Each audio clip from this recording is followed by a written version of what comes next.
India रंग बिरंगी संस्कृति और पुराने ज्ञान का देश एक गहरा घाव लिए हुए है जो हर दिन बढ़ता जा रहा है।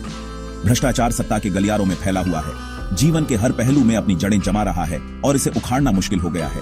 टूटता हुआ इंफ्रास्ट्रक्चर, डिलैपिडेटेड स्कूल और बर्बाद अस्पताल, ये सब गायब हुए पैसों की याद दिलाते हैं जो कभी जनता के लिए थे। भ्रष्टाचार का असर लोगों की जिंदगी और टूटे हुए सपनों से नापा जाता है जो कभी पूरे हो सकते थे। ये कहानियां हमारे देश को खाने वाले इस जहर का सबूत हैं जो हर दिन बढ़ता जा रहा है। इस दर्द को समझना होगा, तब जाकर हम अपने देश को इस बीमारी से बचा पाएंगे और एक नया सवेरा देख पाएंगे। मीरा देवी, एक कमजोर औरत, सड़क किनारे मर गई क्योंकि वो रिश्वत नहीं दे सकी। उसे राशन नहीं मिला, उसकी भूख और बेबसी ने उसकी जान ले ली। रवि, एक छोटा लड़का, मर गया क्योंकि एक भ्रष्ट क्लर्क ने उसका मेडिकल सर्टिफिकेट देर से दिया, जिससे उसका परिवार बिखर गया। उसकी मां और पिता ने हर दरवाजे पर दस्तक दी, लेकिन कोई सुनवाई नहीं हुई। महाराष्ट्र में किसान खाली कटोरे लिए खड़े हैं, उनकी बात कोई नहीं सुन रहा। ऑफिशियल सिर्फ अपना फायदा देख रहे हैं। मजबूर होकर कई किसानों ने अपनी जान दे दी। अपने परिवारों को तोड़कर उनकी जमीनें बंजर हो गईं और उनके सपने चूर चूर हो गए। सुनीता देवी, एक स्वाभिमानी महिला, ने रिश्वत देने से मना करने पर बेइज्जती सही। उससे उसका पेंशन नहीं मिला, उसे मजाक और अपमान का सामना करना पड़ा। सुनीता की कहानी उन आम लोगों की हिम्मत की कहानी है जो भ्रष्टाचार के खिलाफ खड़े होते हैं। ये कहानियां दिखाती हैं कि भ्रष्टाचार का सबसे ज्यादा असर गरीब लोगों पर होता है। उनके सपने, उनकी जिंदगियां, सब कुछ बिखर जाता है।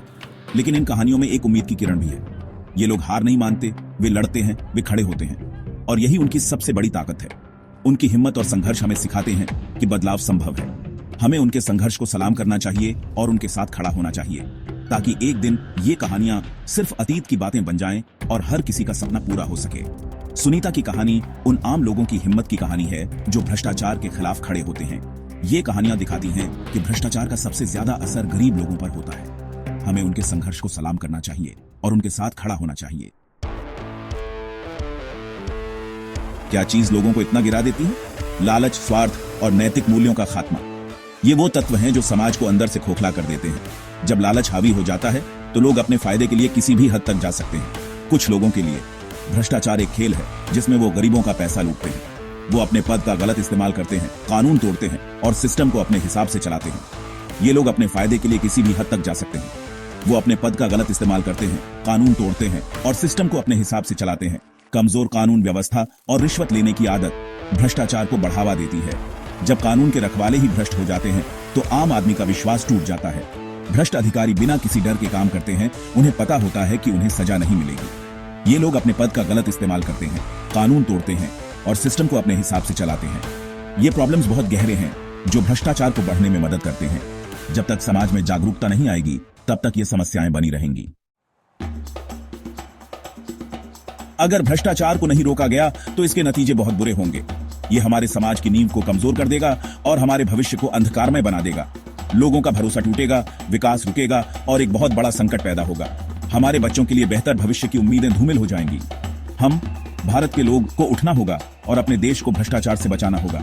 यह हमारी जिम्मेदारी है कि हम एकजुट होकर इस लड़ाई को लड़ें। हमें अपने अधिकारों और भ्रष्टाचार विरोधी कानूनों के बारे में सीखना होगा। जागरूकता ही पहला कदम है इस लड़ाई में। चुप्पी तोड़नी होगी और रिश्वत या गलत काम की हर घटना की रिपोर्ट करनी होगी। हर आवाज मायने रखती है और हर कदम महत्वपूर्ण है। अपने चुने हुए नेताओं से ट्रांसपेरेंसी और अकाउंटेबिलिटी की मांग करनी होगी। हमें अपने नेताओं को जवाबदेह बनाना होगा। उन ईमानदार अधिकारियों का समर्थन करना होगा जो इस भ्रष्ट सिस्टम का हिस्सा नहीं बनना चाहते। हमें उनके साथ खड़ा होना होगा। अब समय आ गया है कुछ करने का। हमें मिलकर इस समस्या का समाधान निकालना होगा। आइए हम एक ऐसे देश के निर्माण का संकल्प लें जहां ईमानदारी और सच्चाई की जीत हो।